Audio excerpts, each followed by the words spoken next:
వైఎస్ఆర్ కడప జిల్లా కలశపాడు మండలం గోపవరంపల్లి గ్రామంలో వెలసినటువంటి శ్రీ శ్రీ శ్రీ అభయరామస్వామి ఆంజనేయ స్వామి సీతాలమ్మ తల్లి దేవస్థానం 9వ వార్షికోత్సవాన్ని పురస్కరించుకుని ఈవేళ మరలా రేపు అంకాలమ్మ తల్లి బోనాలను పురస్కరి సందర్భంగా జాతీయ స్థాయి ఒంగోలు జాతి బండలాగుడు బల ప్రదర్శన పోటీలు ఏర్పాటు చేయడం జరిగింది. సీనియర్స్ విభాగానికి ఈ యొక్క సీనియర్స్ విభాగంలో మొదటి బహుమతిని సాధించిన వారు శ్రీ లక్ష్మీ నరసింహ నంది బేడింగ్ సెంటర్ కాసుల్నేని రాజా చౌదరి గారు, వల్లభనేని మోహన్ రావు గారు, విజయవాడ గన్నవరం టౌన్ కృష్ణా జిల్లా వారి జత 2046 అడుగుల 7 అంగుళాల దూరాన్ని లాగి మొదటి బహుమతిని సాధించారు.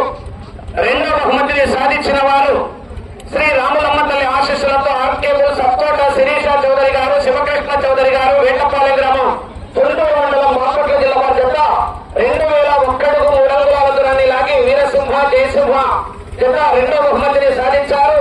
మూడో బహుమతిని సాధించిన వారు శ్రీ సోక్షావుల ఆశీస్సులతో శ్రీమతి కట్టుబడి రోలి మేడం గారు, అలగనూరు గ్రామం విడుతూరు మండలం నంద్యాల జిల్లా వారి జత 1904 అడుగుల 8 అంగుళాల దూరాన్ని లాగి మూడో బహుమతిని సాధించారు. నాలుగో బహుమతిని సాధించిన వారు లక్ష్మీ వెంకటేశ్వర స్వామి కాశీనారాయణ ఆశీస్సులతో ఎంవీఎస్ఆర్ మాస్టర్ వెంకట సుబ్బారెడ్డి గారు, రంగసాయపల్లి గ్రామం ప్రొద్దుటూరు మండలం వైఎస్ఆర్ కడప జిల్లా వారి యొక్క 1832 అడుగుల 6 ఇంచుల దూరాన్ని లాగి నాలుగో బహుమతిని సాధించారు. ఐదో బహుమతిని సాధించిన వారు శ్రీ రాములమ్మ తల్లి ఆశీస్సులతో ఆర్కేబుల్ సత్తోట శిరీష చౌదరి గారు, శివకృష్ణ చౌదరి గారు, వేటపాలెం వారి జత 1607 అడుగుల 3 అంగుళాల దూరాన్ని లాగి 5వ బహుమతిని కైవసం చేస్తున్నారు. ఇక 5 మందికి ఆడించేది ప్రయత్నం.